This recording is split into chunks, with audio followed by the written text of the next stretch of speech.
Halo semuanya, namaku Aulia Putri Dinantia. Aku seorang mahasiswi baru dan usiaku baru menginjak 18 tahun September kemarin. Aku mau kalian stay buat lihat video ini dulu. Mana tahu relate. Pertama-tama aku mau nanya nih, adakah dari kalian yang sejak kecil tuh dituntut untuk melakukan segala sesuatu hal dengan sempurna? Atau dituntut untuk mengikuti semua kemauan orang tua? Atau punya kejadian nih yang gak mengenakan di masa lalu kalian? So, this is video for you guys. Mungkin kita bakal punya keinginan untuk memupuk harapan itu juga. Gak munafik, kita kan juga pengen jadi sempurna. Padahal kita udah berjuang sesuai kemampuan kita, tapi kadang respon mereka biasa aja. And then we grow up, the reality hit us so hard. Kadang kita ngerasa capek, terus pelan-pelan we give up, we hit our lowest point of our lives. Lalu kita berpikiran kayak, orang-orang kok pada optimis ya? Kok orang-orang pada sepercaya diri itu ya? Sedangkan aku, kenapa aku ngerasa kayak I'm not worth it? And it all start when the way our parents treat us when we were kid. Mungkin orang yang punya penilaian diri yang baik, besar kemungkinan dia dibesarkan dengan pola asuh yang tepat.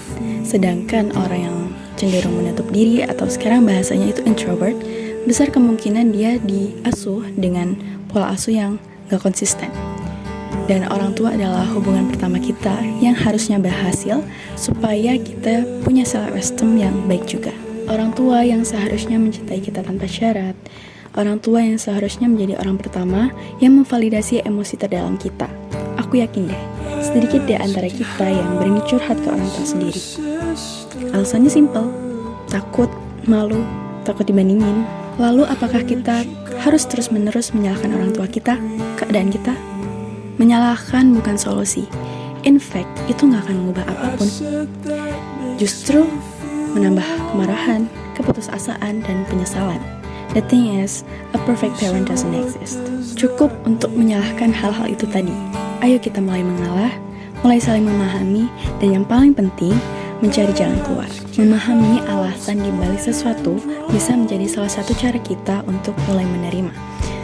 Begitupun masalah-masalah trauma pada masa kecil ataupun berbagai masalah yang disebabkan oleh lingkungan kita yang tidak mengenakan.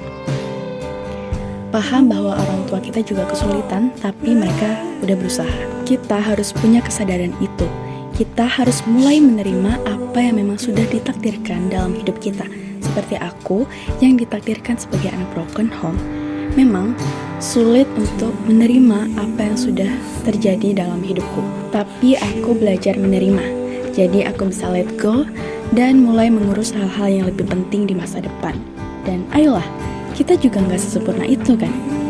Jadi kita harus minta maaf, menyayangi mereka, menghormati mereka. They did the best they can, so you need to do your best you can. Atau masalah yang lebih rumit lainnya, but we have to. At least we try. That's what a good people do. Jangan malah dendam misalnya. You know that's a bad thing.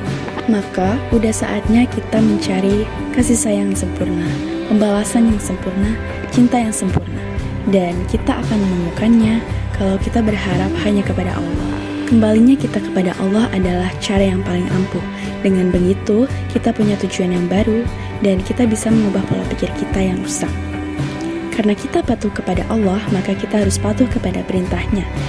Salah satunya adalah patuh kepada orang tua kita. Remember that we are not that helpless kids anymore. Sekarang kita bisa bertindak, kita bisa rising above, kita bisa mulai memberi daripada terus-terusan menuntut. Kita punya power control paling besar terhadap diri kita sendiri. Yes, that key. Menerima yang sudah terjadi, memaafkan yang sudah terjadi, and then learn it. Kita harus mulai mengalah bukan karena kita kalah, tapi karena kita bijaksana. Dengan begitu, kita bisa menerima. Dengan begitu, kita bisa terus maju. Bisa terus fokus dengan hal-hal yang jauh lebih penting. Dan kita bisa mulai berdamai dengan diri kita sendiri. Lalu kita belajar berharap hanya pada yang kekal. So, semoga yang aku sampaikan saat ini bisa menjadi motivasi untuk diriku sendiri dan kalian semua. Terima kasih sudah kuat sampai hari ini. Doa terbaik untuk kalian semua. Terima kasih juga udah stay sampai akhir video ini. Aku mohon dukungan kalian semua. Sampai jumpa.